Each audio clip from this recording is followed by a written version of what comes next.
함께 나누는 하나님의 말씀 요한복음입니다. 요한복음 15장 5절 한 절만 가지고 우선 본문으로 살펴보겠습니다. 요한복음 15장 5절입니다. 함께 소리내서 읽겠습니다. 시작. 나는 포도나무요 너희는 가지니 저가 내 안에 내가 저 안에 있으면 이 사람은 과실을 많이 맺나니 나를 떠나서는 너희가 아무것도 할 수 없음이라. 아멘. 어떻게 했을 때 열매를 맺는가? 어떻게 했을 때? 정말 우리는 신앙 가운데 자주 묻기도 하고 자주 대답을 구하는 게 있다면 신앙생활을 어떻게 해야 돼요? 구체적으로 어떻게 해야지 올바른 신앙을 할 수가 있습니까? 어떻게 해야지 신앙생활에 모범이 될 수 있습니까? 어떻게 해야지를 많이 질문합니다. 어떻게 해야지? 뭔가 내가 해야 할 것이 있는 것으로 우리는 생각을 하죠. 그렇다고 해서 할 것이 없는 건 아닙니다만은 오늘 본문 속에서 어떻게 했을 때 열매를 맺는가를 살펴보면서 과연 우리가 어떠한 삶이 하나님께서 원하시는 삶이요 성결의 삶인가 거룩한 삶인가를 살펴보고자 원합니다. 어떻게 했을 때 열매를 맺습니까? 열매를 맺는 유일한 방법은 포도나무에 붙어 있는 거예요. 너무 단순해요. 너무 쉬워요. 우리는 뭐예요? 가지, 그렇죠? 우리는 가지예요. 그리고 주님은 여기서 포도나무다 이렇게 얘기하고 있잖아요. 그러니까 가지가 열매를 맺기 위해서는 다른 거 할 일이 하나도 없죠. 포도나무에 붙어 있기만 하면 된다는 얘기죠. 곧 그리스도 안에 거할 때만이 가능하다 이 얘기입니다. 그리스도는 포도나무요, 나는 가지이므로, 우리는 가지이므로 우리가 그리스도 안에 거하고 그리스도가 내 안에 거할 때만이 과실을 맺을 수 있다. 과실을 만들 수 있다가 아니라 과실이 맺힐 수 있다. 이것도 타동사입니다. 맺힐 수 있다. 이 얘기입니다. 그래서 성경은 여러 곳에서 그리스도가 우리 안에 그리고 우리가 그리스도 안에 거할 것을 요구하고 있어요. 그러니까 성경에서 요구하는 신앙에 관련된 요구는 딱 하나밖에 없어요. 주 안에 거하라 이 얘기죠. 주 안에. 그래서 전번 시간에도 우스갯소리로 가장 복되고 은혜로운 사람들은 어디에 사는 사람들이냐면은 인천 주 안에 사는 사람들이 가장 복된 사람들이에요. 거긴 다 주 안에 살아요. 주안이라는 도시가 있어요. 주안 도시가. 그래서 어디 사세요? 네, 주안에 삽니다. 그래서 거기 교회는 참 은혜로운 교회가 많은 것 같아요. 주안에 사는 교회니까. 예. 그렇듯이 성경은 우리를 그리스도 안에 주 안에 거할 것을 요구하고 있죠. 에베소서 한번 봅시다. 에베소 3장 17절입니다. 시작. 믿음으로 말미암아 그리스도께서 너희 마음에 계시게 하옵시고 너희가 사랑 가운데 뿌리가 박히고 터가 굳어져서 여기서도 너희 마음에 그리스도께서 계시게 하옵시고 주 안에죠. 우리가 주 안에 주님이 우리 안에. 지금 신자들에게 가장 중요한 것은 예수 그리스도께서 내 인생과 나라는 존재의 주인인가 아닌가 하는 점이에요. 그것이 우리 그리스도인으로서 가장 중요한 질문이 되어야 됩니다. 매 순간의 질문이 내 안에 주님께서 계시는가? 내 인생, 나라는 존재의 주인이 과연 주님이신가? 아니면 여전히 내가 고삐 잡고 흔들고 있는가? 그래서 성경은 이렇게 접근하고 있죠. 계시록 3장 20절입니다. 계시록 마지막 책이죠. 시작. 볼지어다 내가 문 밖에 서서 두드리노니 누구든지 내 음성을 듣고 문을 열면 내가 그에게로 들어가 그와 더불어 먹고 그는 나와 더불어 먹으리라. 문 밖에 서서 두드리더니 문을 열면은 내가 그에게로 들어가시겠다 이런 얘기예요. 근데 우리에게는 어때요? 이미 들어와 계신다. 이 사실입니다. 그래서 성경에서는 신자가 되느냐 안 되느냐 하는 문제 이상으로 중요하게 처리하고 있는 것이 있다면 신자가 된 자로서 예수 그리스도를 주인으로 모시고 사느냐 하는 부분에 대해서 매우 강조하고 있다는 사실입니다. 그러니까 예수를 믿느냐 안 믿느냐, 다시 얘기하면 신자냐 아니냐 비신자냐, 이거 가리는 것보다 더 중요한 게 가리고 있는 것이 예수님을 주인으로 모시고 사느냐 그렇지 않느냐라는 부분이 더 강조가 되고 있어요. 성경에서는. 나는 포도나무가 아닙니다. 우리가 자꾸만 신앙생활을 하면서 착각하고 있는 게 내가 포도나무인 걸로 착각하고 있어요. 우리는 포도나무가 아니라 가지일 뿐입니다. 내게서 포도나무 열매가 맺히는 것으로 내 자신이 누구에게 속해 있느냐가 증명됩니다. 즉 예수를 믿는다는 것은 내가 주를 위해서 무엇을 하는 것으로 증명되는 게 아니에요. 내가 교회에 여러 가지 일을 하고 있고, 내가 교회에서 단기 선교를 갔다 왔고, 무슨 일을 하는 것으로, 내가 주를 위해서 무슨 일을 하는 것으로 내가 예수를 믿는다는 것을 증명하는 것이 아니라, 나의 삶 속에서 무슨 열매가 맺느냐가 아니에요. 맺히느냐로 내가 어디에 붙어 있는가가 증명되는 거예요. 무지개 중요한 거 이거예요. 포도 열매를 맺음으로 포도나무로부터 나온 가지라는 것이 증명되는 거예요. 내가 노력해서 포도나무 열매를 맺는 게 아니라는 얘기예요. 마태복음 7장 20절 시작. 이러므로 그들의 열매로 그들을 알리라. 시금석으로 열매가 등장하고 있는 것입니다. 열매로 내 삶에 너덜너덜 떨어지는 열매로 내가 어디에 붙어 있는지를 알라는 것입니다. 우리는 이 부분에서 많은 오해를 하고 있어요. 어떤 오해를 하고 있냐면요, 의지적인 금욕생활을 함으로써 우리가 어디에 속해 있는지를 증명하라 해요. 안 그래요? 대부분의 천주교가 이런 쪽에서 많이 노력하고 있어요. 그런데 천주교뿐만이 아니라 우리 기독교도 마찬가지예요. 의지적인, 예수 믿는 사람은 그래서 돼? 그러면 안 되지. 그렇게 하지 말아야지. 거짓말하지 말아야지. 예수 믿는 사람은 그렇게 욕심이 있어도 돼? 욕심을 버려야지. 이게 말이 되는 것 같죠? 근데 사실은 말이 안 되는 거예요. 의지적인 금욕, 안 돼. 내가 하나님을 믿는 사람이 이래서는 안 되지. 끊어버리고, 담배 끊어버리고. 안 돼. 그러면 안 되지. 술잔 던져버리고. 싸우면 안 되지. 감독. 나 안 싸울게. 맞아. 내가 졌어. 이런 것들이 우리 신앙생활에서 의지적으로 나오고 있어요. 그런 의지적인 금욕생활을 함으로써 우리가 그리스도인인 것을 증명하고자 해요.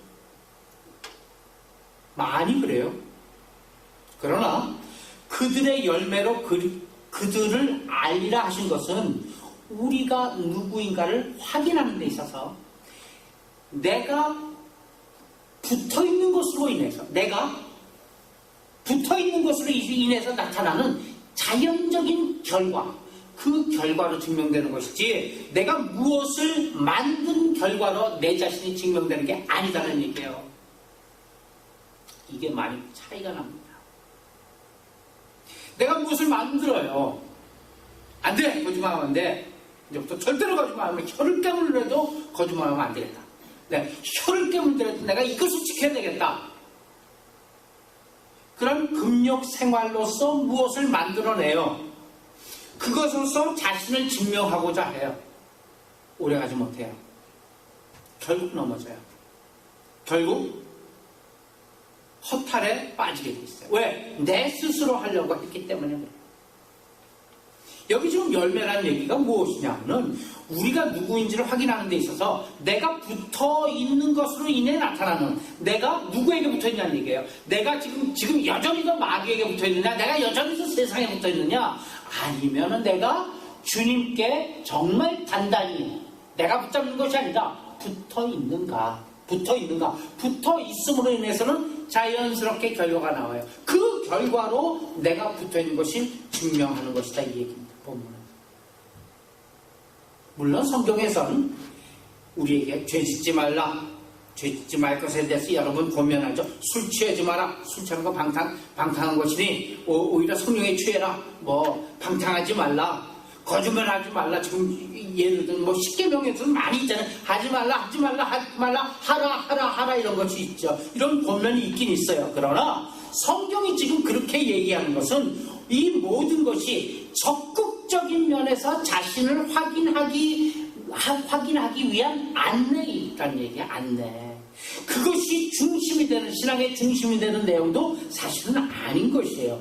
그러나 우리는 열매 자체를 신앙의 전부라고 생각하기 때문에 문제가 있는 거예요. 그 열매만을 위해서 신앙생활을 하는 거예요, 지금.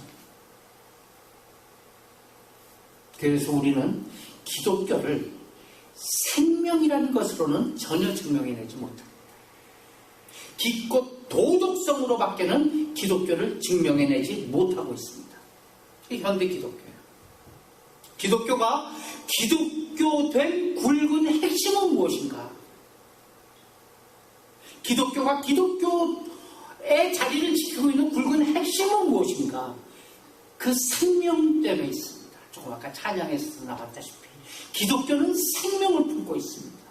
그런데 그 생명은 없어요. 생명과 관계없는 데서 기독교를 자꾸만 구별할 수밖에 없는 것이 우리의 신앙생활의 고작이라는 얘기예요.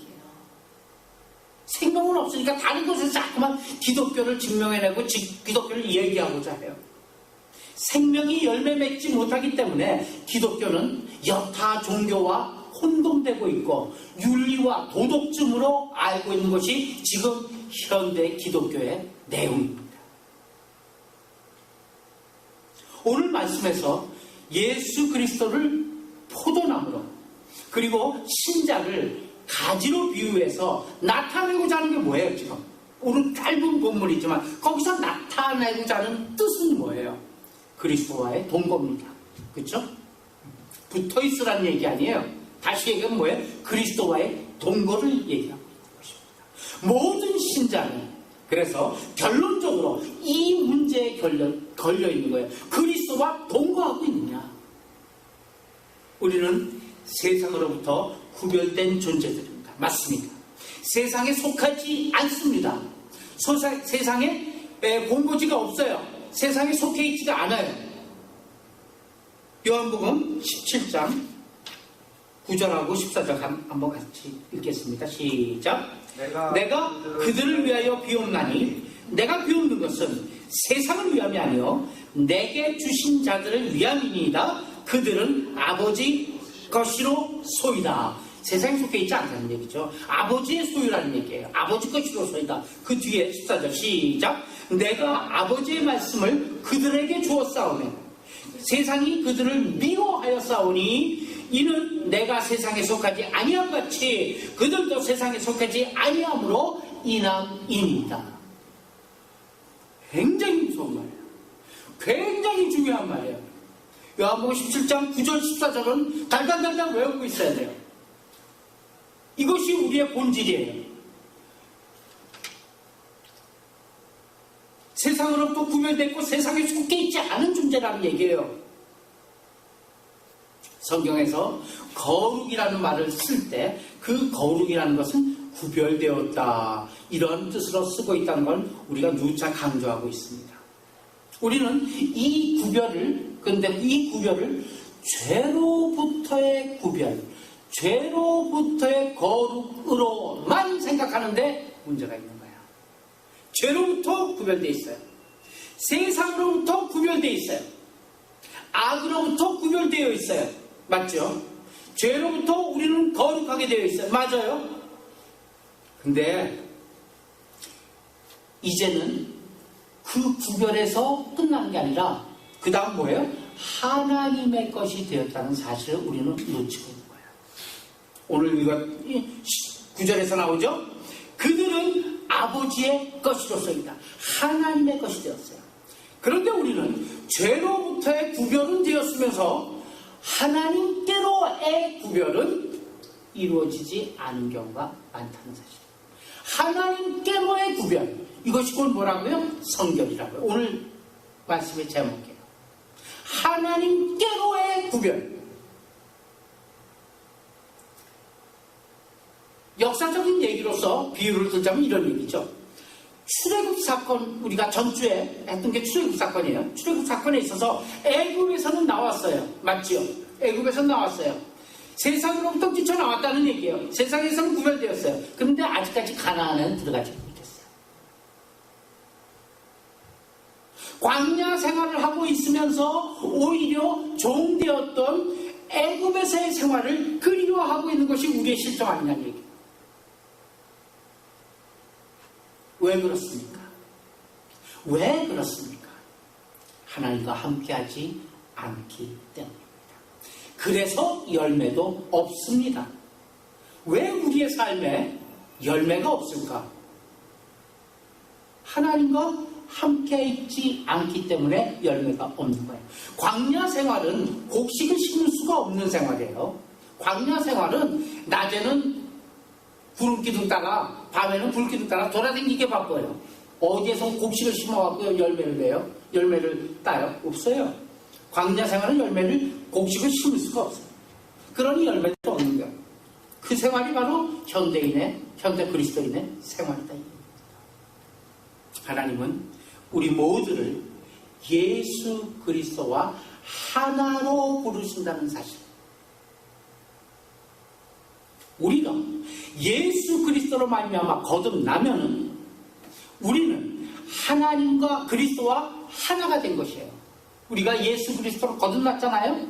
예수 그리스도로 거듭났다는 얘기예요. 그럼 우리가 뭐예요? 다시 얘기하면 우리가 예수 그리스도예요.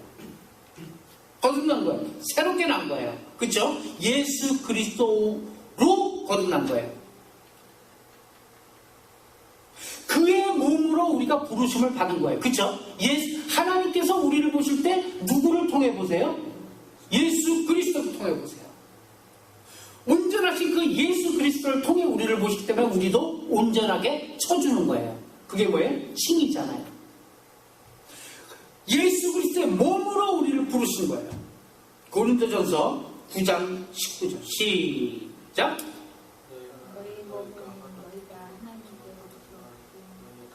너희 가운데 계신 성령의 전인 줄 알지 못하느냐? 너희는 너희 자신의 것이 아니라, 너희 자신의 것이 아니고 성령의 전이고 성령께서 계신 내 몸이다, 이 얘기예요. 우리 안에 성령님이 계십니다. 그와 함께, 그분과 함께 우리는 동거하고 있습니다. 예수님의 별명이 뭐예요? 임마누엘.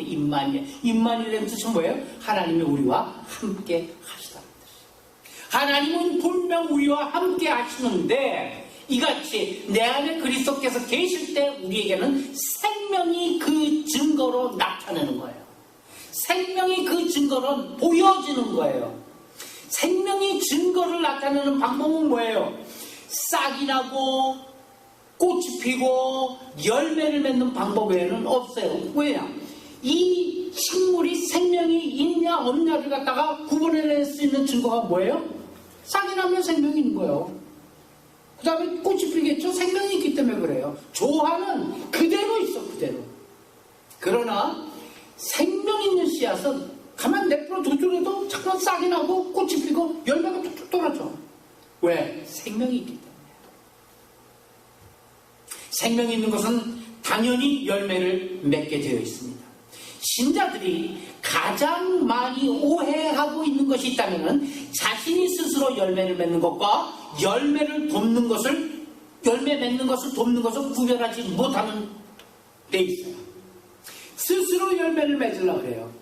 가지가 스스로 몸부림치며 열매 맺으려고 그래요. 열매 맺게 되겠어요? 열매 맺히겠어요? 열매 맺는 것을 돕는 자리에 우리가 서 있어야 돼요. 왜? 열매 맺는 주체가 누구냐고요? 예수님이기 때문에. 우리가 아니에요. 성령의 열매도 우리가 주체가 아니에요. 그런데 우리는 이걸 갖다 어떻게 착각하고 있냐면 성령의 열매를 맺자. 성령의 열매를 맺자. 사랑, 희락, 화평, 오래 참음, 자비, 양성, 충성, 온유, 절제의 열매를 맺자 이런다는 얘기예요. 그 열매 누가 맺는 거예요? 내 안에 계신 하나님, 내 안에 계신 성령님의 열매예요. 내 열매가 아니라. 근데 자꾸만 우리가 이런 열매를 맺자고 그런다고요. 얼마나 큰 오해예요. 그게 맺어져요? 그래서 사랑이 풍성해져요? 오래 참아져요? 자비로워져요? 충성스러워져요? 절제가 넘쳐나요? 전혀 아니죠. 우리는 열매 맺는 당사자가 아니라 우리가 열매 맺는 것이 아니라 열매를 맺도록 도움의 자리에 우리가 서 있어야 되는 거야. 내가 열매를 맺는 것이 아니라 나에게 열매가 맺혀야 된다는 얘기예요. 다르죠? 내가 열매 맺는 것과 나에게 열매가 맺히게 되는 것이 다른 거죠. 이것은 그래서 인내하자는 얘기가 아니에요. 이것은 뭐예요? 그리스도께 붙어 있자는 싸움이에요. 그리스도에게 붙어 있자는 얘기예요. 우리에게 열매가 많이 맺히기 위해 우리의 신앙생활은 절대로 형통하지 않다는 것을 기억하시길 바랍니다. 우리에게 열매가 많이 맺히기 위해서 우리가 형통해지지는 절대로 않는다는 얘기예요. 우리는 형통의 삶을 원하잖아요. 그렇죠? 그런데 이 성경에서 얘기하는 형통이란 이 형통이란 뭘까요? 형통은 그냥 사방팔방 오만사방이 다 뚫려갖고 하는 일마다 잘되고 복받고 하는 일마다 풍성해지고 생각 먹은 만큼 일이 되고 그래서 충분한 결과가 있고 그래서 떵떵거리고 배불리 먹고 잘 살고 나눠주고 살고 이게 형통이라는 얘기예요? 아니에요. 성경이 얘기하는 형통은 뭐예요? 하나님께서 함께 계신 것이 형통이에요. 하나님이 어떤 상황 속에서도 우리와 함께 있는 것, 그것이 뭐라고요? 그게 형통이라고. 누가 그랬어요? 이삭이잖아요. 요셉이잖아요. 요셉. 그렇죠? 요셉이잖아요. 성경이 요셉을 두고 뭐라 그래요? 하나님께서 저와 함께 하심으로 형통한 자가 되었더라.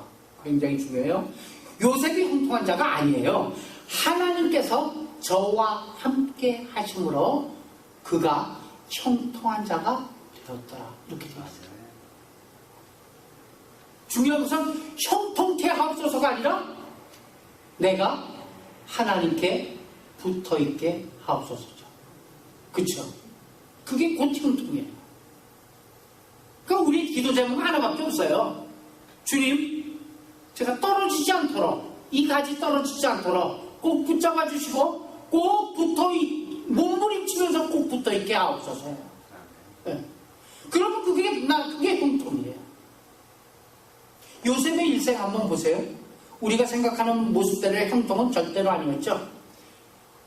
우리는 정작 살아가면서 환난을 당하거나 시련을 겪거나 좌절과 슬픔을 당할 때 그럴 때 훨씬 더 열매가 많이 맺힌 것을 보게 됩니다. 아멘. 이 열매는 지금 무슨 열매 얘기하는지 아시겠죠? 예. 지금 얘기하는 이 극상품 포도의 열매라는 것이 바로 이 열매예요. 환난 가운데, 시련 가운데, 좌절과 슬픔 가운데 더 열매는 잘 맺히고 많이 맺힌다는 사실이에요. 아멘. 신자는 그럴 때 신앙이 깊어지고 영적이 되는 것입니다. 로마서 한번 가봅시다. 로마서 5장 1절부터 4절입니다. 시작. 그러므로 우리가 믿음으로 의롭다 하심을 받았으니 우리 주 예수 그리스도로 말미암아 하나님과 화평을 누리자. 또한 그로 말미암아 우리가 믿음으로 서 있는 이 은혜에 들어감을 얻었으며 하나님의 영광을 바라고 즐거워하느니라. 다만 이뿐 아니라 우리가 환난 중에도 즐거워하나니 이는 환난인 인내를, 인내는 연단을, 연단은 소망을 이루는 줄 아미니라. 아멘. 그 뒤에 로마서 8장도 한번 같이 읽읍시다. 시작. 우리가 소망으로 구원을 얻었음에 보이는 소망이 소망이 아니니 보는 것은 누가 바라리요. 만일 우리가 보지 못하는 것을 바라면 참으로 기다릴지라. 아멘. 할렐루야. 환난은 우리를 소망으로 이끌어가는 원동력입니다. 소망은 결국 보이지 않는 것에 대한 기대입니다. 즉 믿음인 것입니다. 만일 환난이 없다면 우리는 보이는 것 속에 만족하고 죽음의 잠만을 잘 것입니다. 그렇지 않겠어요? 환난이 없으면 그냥 푹 자는 거예요, 편하게. 그러나 환난을 당하면 비로소 우리는 그리스도의 필요성을 다시 한번 확인하게 되죠. 환난을 당하면 우리는 이 세상이 무엇이며 또 내가 누구인지를 확인하게 됩니다.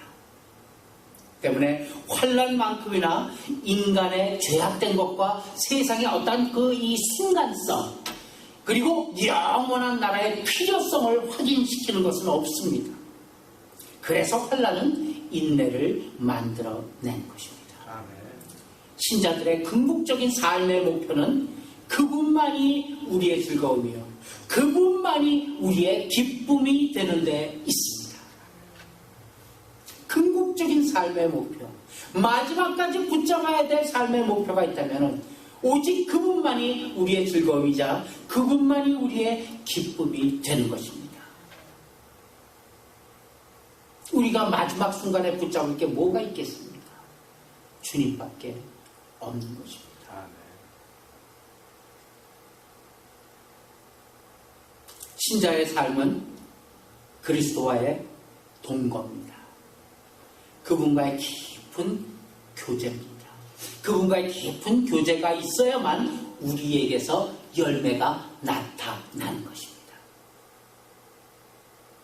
우리의 씨름은 결국 나를 그분 앞에 복종시키느냐 아니냐의 것입니다. 이것이 신앙의 씨름입니다. 그 결심, 그 선택만이 우리에게 요구될 뿐이라는 사실. 그래서 우리는 또 전번째 살펴봤던 갈라디아서 2장 20절을 갈 수밖에 없습니다. 갑시다. 시작. 내가 그리스도와 함께 십자가에 못 박혔나니 그런즉 이제는 내가 사는 것 아니요 오직 내 안에 그리스도께서 사시는 것이다. 이제 내가 육체 가운데 사는 것은 나를 사랑하사 나를 위하여 자기 자신을 내버리신 하나님의 아들을 믿는 믿음 안에서 사는 것이다. 아멘.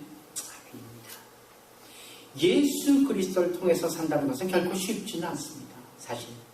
그러나 성경은 그리스도 없인 아무것도 할 수 없다고 말씀하십니다.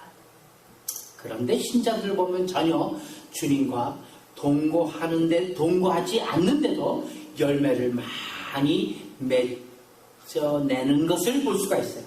자기 열심으로 만들어낸 열매들입니다.